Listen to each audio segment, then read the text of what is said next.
주님이 이 땅에 오심을 기다리는 대강절기가 시작되었습니다. 어저께 교사들이 교회 성탄 장식을 하는 것을 보면서 그런 생각이 들었습니다. 모든 일상을 혼란스럽게 만든 이 코로나조차도 결국에는 우리에게 소망으로 오시는 아기 예수의 탄생을 막을 수 없는 것처럼 우리는 끝내 하나님이 주시는 희망을 보게 될 것입니다. 그런 의미에서 기다림이라고 하는 것은 설렘이고 그리고 기쁨이 되어야만 합니다. 예수 그리스도의 탄생을 말하면 그리스도인이든 그리스도인이 아니든 한 가지 떠오르는 대중적인 이미지가 있습니다.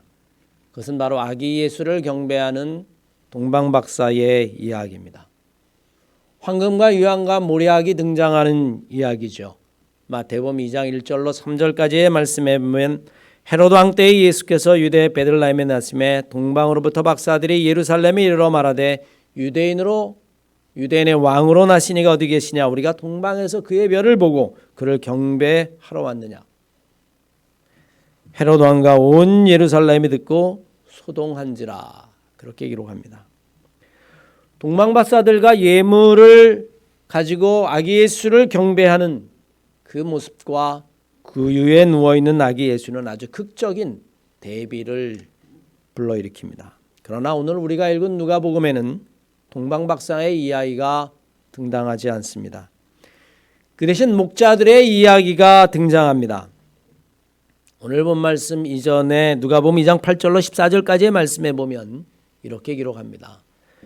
그 지역의 목자들이 밤에 밖에서 자기 양떼를 치더니 주의 사자가 곁에 서고 주의 영광이 그들을 두루 비치매 크게 무서워하는지라. 천사가 이르되 무서워하지 말라. 보라, 내가 온 백성에게 미칠 큰 기쁨의 좋은 소식을 너에게 전하노라. 오늘 다윗의 동네에 너희를 위하여 구주가 나셨으니 곧 그리스도 주시니라.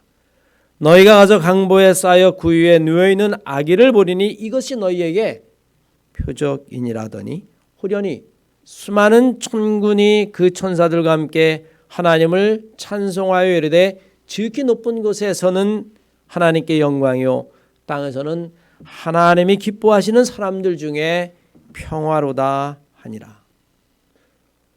황금과 유황과 모략을 가지고 왕을 경배하듯이 찾아온 동방박사의 이야기와 오늘 누가복음의 이야기는 사뭇 분위기부터 전혀 다르죠.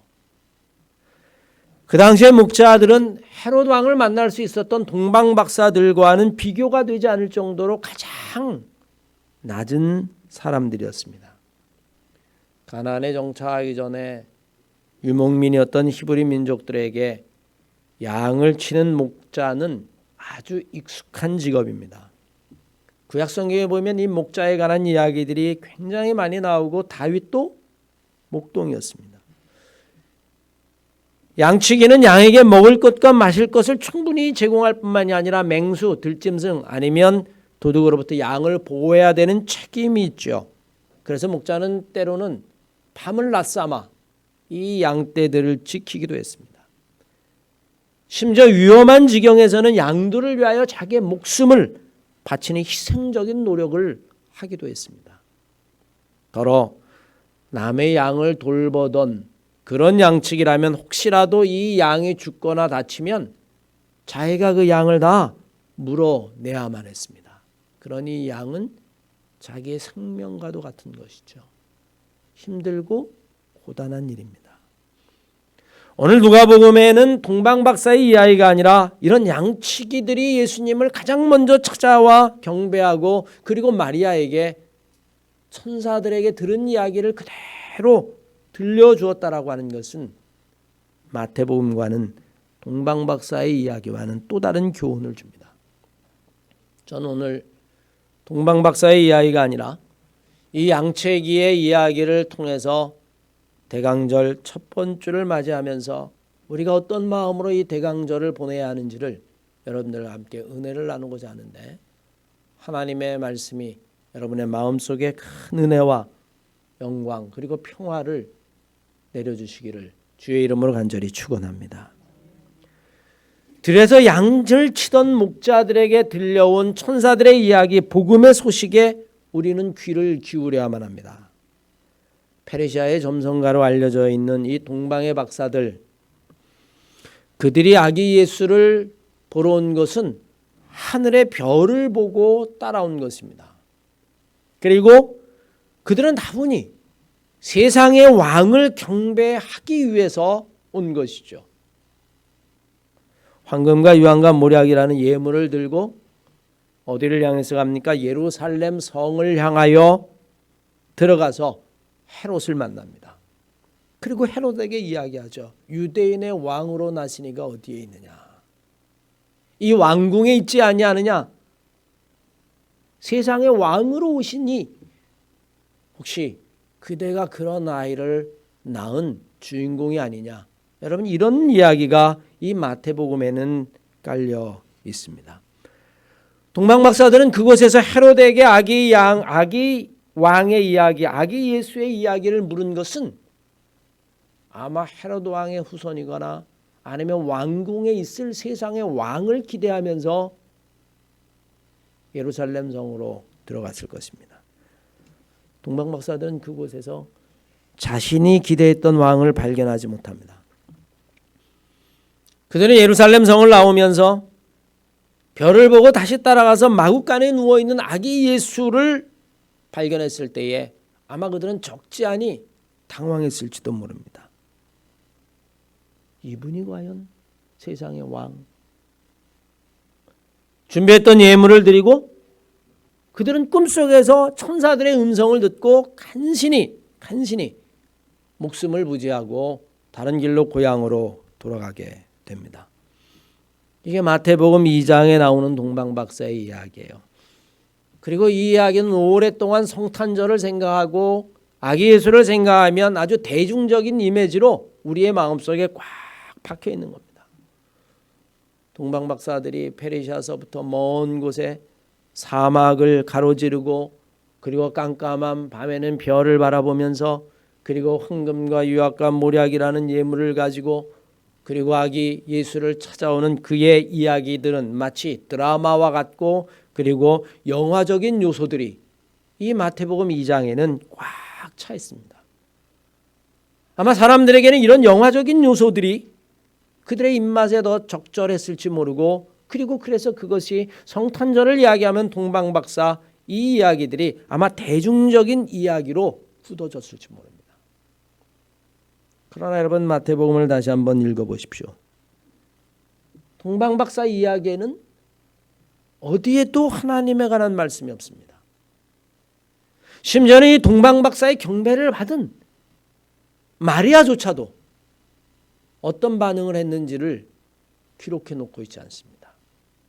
그저 세상의 왕을 찾으러 예루살렘 성에 들어갔다가 헤롯을 만나고 아닌 것을 알고 별을 따라가고 그래서 간신히 천사의 이야기를 듣고 경배를 하고 그리고 목숨을 바치고 건지게 되어지고.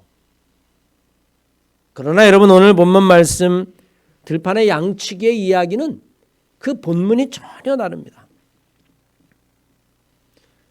목자들이 밤에 밖에서 자기 양을 치고 있는데 천사들의 음성을 듣게 되어지죠. 그들은 무서워서 벌벌벌 떨립니다. 그러자 천사들이 이야기하기를 무서워하지 말라. 내가 온 백성에게 미칠 큰 기쁨의 소식을 너희들에게 전한다. 광야에서 이 양을 치는 목자들은 별을 보고 한 것이 아닙니다. 세상의 왕을 기대한 것도 아니었습니다. 그들은 한밤중에 고단하게 밤을 마친 나처럼 양을 치는 일에 그저 최선을 다하고 있었던 가장 보잘것없는 사람들이었습니다. 천기를 읽을 수 있는 점승설가도 아니었습니다. 왕을 만날 만한 그런 지위에 있는 사람도 아니었습니다. 그저 한밤중에 고단한 몸을 추세우면서 양들을 치고 있을 때에 그들은 하늘로부터 천사의 음성을 듣게 되어집니다. 기대하지 않았던 음성이었습니다. 그들은 너무 놀라서 무서워했다라고 이야기합니다. 우리는 여기서 한 가지를 생각해 봐야 합니다. 성탄절에 관한 우리의 관심은 결코 대중적인 이미지를 가졌던 동방박사의 이야기, 그것에 관심을 갖는 것보다 우리들의 관심이 황금과 유황과 모략이라고 하는 그것도 좋지만 영화의 드라마와 같은 그런 요소들이 우리들에게 관심을 끌지만 행여 우리는 이런 영화와 드라마와 같은 대중적인 이미지에 빠져서 정말 하나님이 원하시는 것을 놓치거나 못 보는 것이 아닌가. 우리는 다시 한번 성경을 깊이 읽을 수 있는 신앙의 눈이 있어야만 합니다. 하나님의 말씀은 별이나 아니면 동방박사 황금과 유황과 모략의 이야기에 있지 않습니다. 오늘 들판에서 밤새도록 고단한 몸으로 자기의 양들을 돌보는 이 양치기 속에 하나님의 음성이 있고 하나님의 이야기가 담겨져 있고 그리고 하나님이 원하시는 것이 그 안에 담겨져 있습니다. 한밤중에 양을 치던 목자들은 분명 천사들을 통해서 하나님의 음성을 듣습니다. 그리고 그것을 그대로 마리아에게 가서 그대로 전합니다. 그런데 마리아는 19절 이하의 말씀에 의하면 마리아는 이 모든 말을 마음에 새겨 생각했다. 여러분 그렇게 이야기합니다.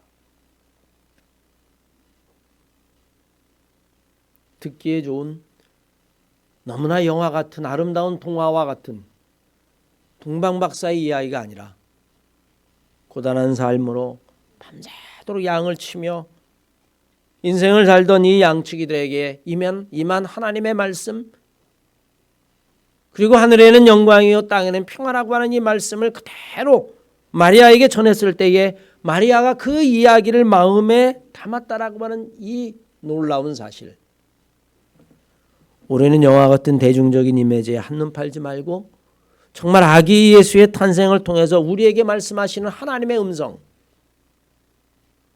우리는 그 하나님의 음성에 우리의 마음을 열어야만 합니다. 왜냐하면 그것이 정말 복음이고 그것이 정말 우리에게 기쁨의 소식이고 그것이 우리에게 구원의 소식이기 때문에 그렇습니다.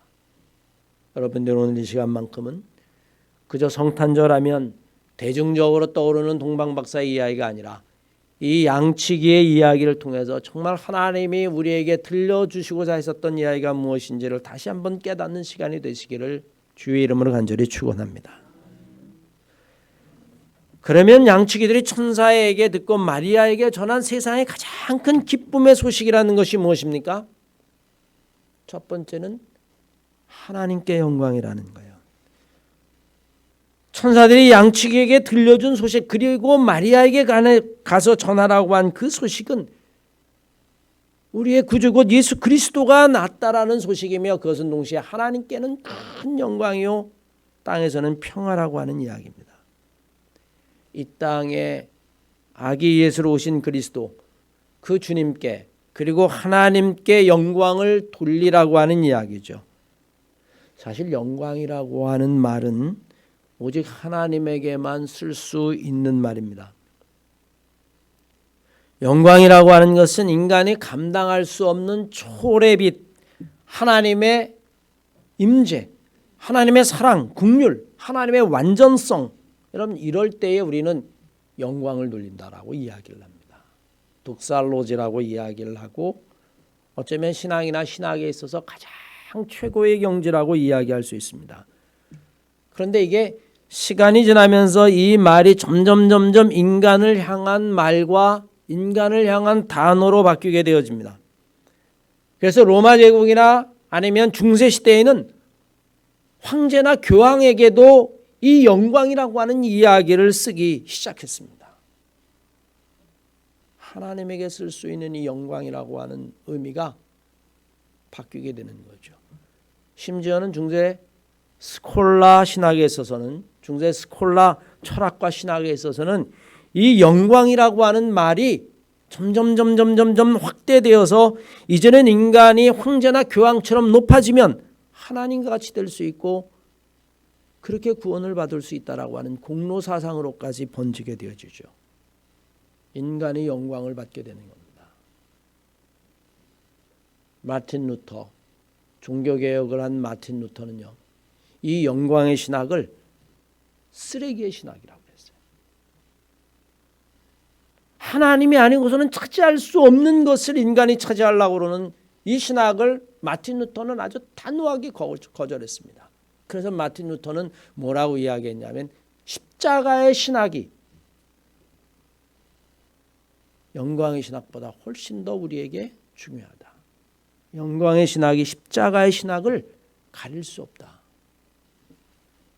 우리의 구원은 오직 가장 낮은 곳에 오신 예수 그리스도, 그분이 당한 십자가의 고난, 죽음과 부활, 그것을 빼고는 우리는 우리의 구원을 설명할 수 있는 방법이 없다. 영광은 인간의 것이 아니라 하나님의 것이다. 그래서 우리는 루터의 신학을 십자가의 신학이라고 이야기하죠. 여러분, 우리는 사탄의 정체를 압니다. 사실 사탄은 처음부터 사탄이 아니었어요. 천사가 타락해서 사탄이 된 겁니다. 우리가 이 사탄을 루시퍼라고 이야기하는데 사실 그는 하나님을 가장 가까운 데서 보좌하던 천사의 왕이었죠. 천사장이었습니다. 그런데 하나님에게 가야 될 영광을 그만 갈아채버리고 만 거예요. 그래서 타락하게 되어지고 우리는 이것을 사단이라고 이야기를 하죠. 오늘날 우리가 세상을 살면서 인간이 하나님의 영광을 가로채는 일들이 얼마나 많이 수없이 벌어지고 있는지 모릅니다. 인간은 피조물입니다. 생각해 보면 그저 세상에 만들어진 수많은 것 가운데 지극히 작은 것에 불과한 인간이 이성을 가지고 있다는 것으로 사고할 수 있다라고 하는 것, 그것 가지고 하나님의 형상을 하나님이 심어준 것, 그것 가지고 마치 온 세상의 주인처럼 그렇게 행동합니다. 온 우주의 중심이 마치 무엇이에요? 인간인 것처럼 그렇게 살아갑니다. 인생 70, 여러분 강건해야 80이라고 이야기하는데 마치 인간은 영원히 살 것처럼 행동합니다. 죽지 않을 것처럼 인간은 여러분 그렇게 행동해요. 한 사람 한 사람이 다 하나님의 영광 속에서 소중하지 않은 사람이 없습니다. 왜냐하면 하나님의 형상을 하나님이 주셨기 때문입니다. 한 사람 한 사람이 다 존엄한데 오늘날 세상은 돈으로 사람을 나누고 지위로 사람을 나누고 사람 위에 군림하려고 하고 하나님의 영광을 인간이 다 가로채버리고 만 거죠. 이 모든 것들은 마치 하나님처럼 행동하는 것이고 결국에는 하나님의 영광을 가로채는 거죠. 로마서 3장 23절 이하의 말씀에 보면 모든 사람이 죄를 범하였음에 하나님의 영광에 이르지 못하도다. 여러분 그렇게 이야기합니다.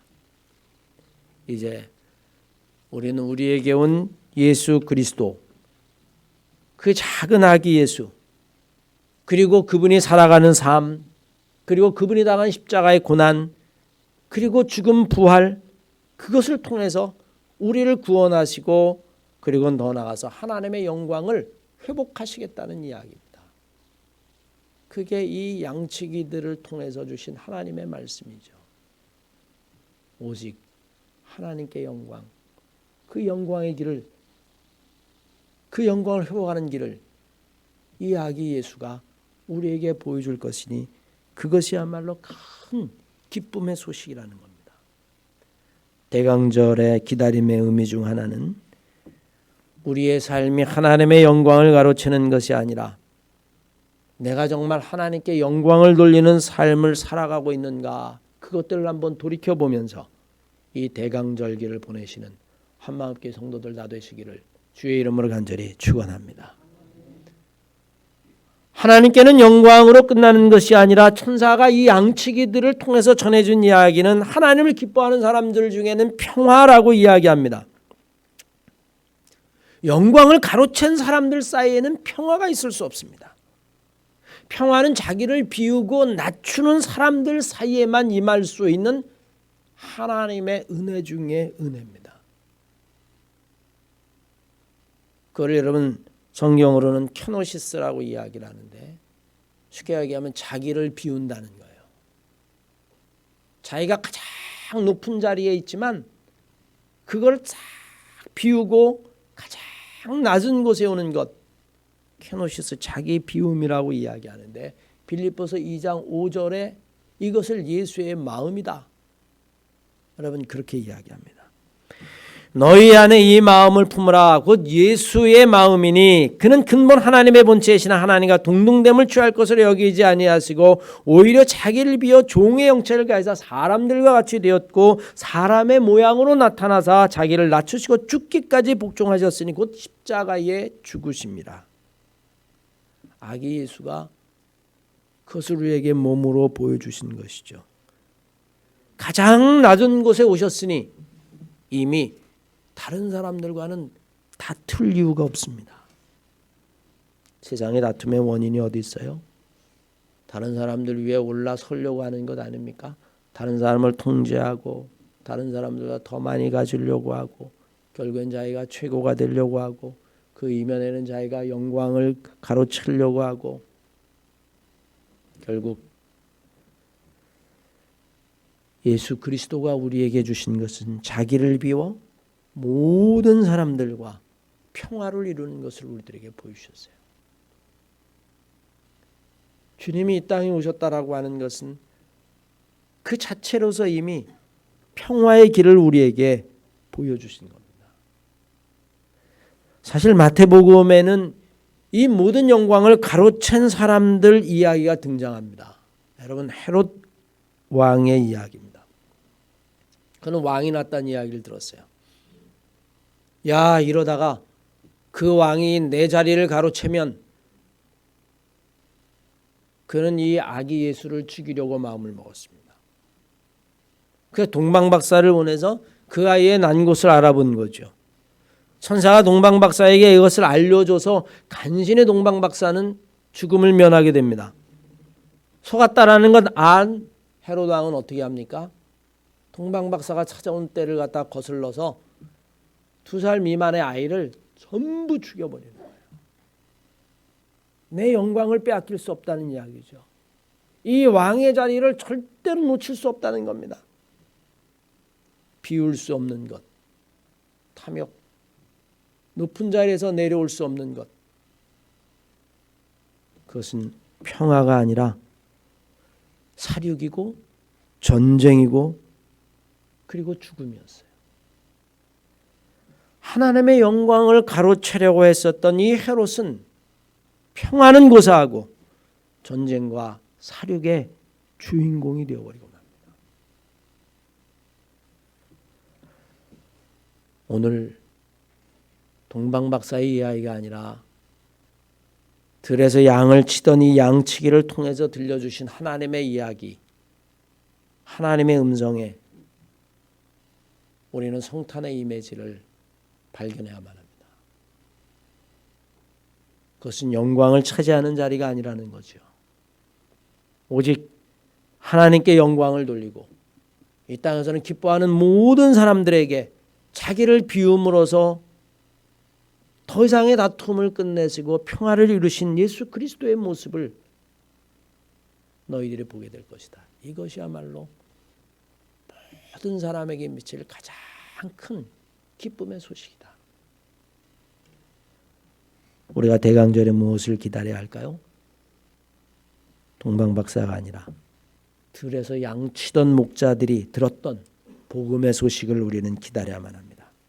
지극히 높은 곳에서 하나님께 영광, 땅에서는 하나님이 기뻐하는 모든 자들의 평화, 여러분들이 영광과 평화의 사람들이 되는 마음을 가지고 이 대강절을 기다리시기를 주의 이름으로 간절히 축원합니다.